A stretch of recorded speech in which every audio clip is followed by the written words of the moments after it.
Hello everyone, good morning and again welcome back to my new blog. তাহলে চলো আজ সারাদিন কী কী খাওয়া দাওয়া করি তোমাদের সাথে শেয়ার করি। তো আজকে প্রথমবার খেয়েছিলাম ওটসের স্মুদি, যেটা খেতে খুব ভালো লেগেছে।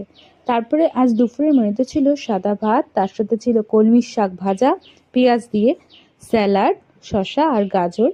তারপরে নিরামিষ একটা তরকারি ছিল, যেটা কুমড়ো, আলু, পটল, ছোলা দিয়ে করেছিল।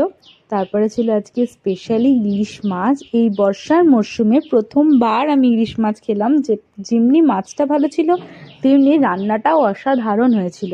যেমনি ঝাঁজ একটা, মানে সেই একদম জমে গিয়েছিল। তাহলে আজকে ইলিশ মাছ থালিটা তোমাদের কেমন লাগলো অবশ্যই কিন্তু সকলে জানাতে ভুলো না। তারপরে বিকেলবেলায় বাবা মেখেছিল মুড়ি, তো মেখেছিল পেঁয়াজ, লঙ্কা, শসা, চানাচুর সব কিছু দিয়ে। ভালো লেগেছে খেতে।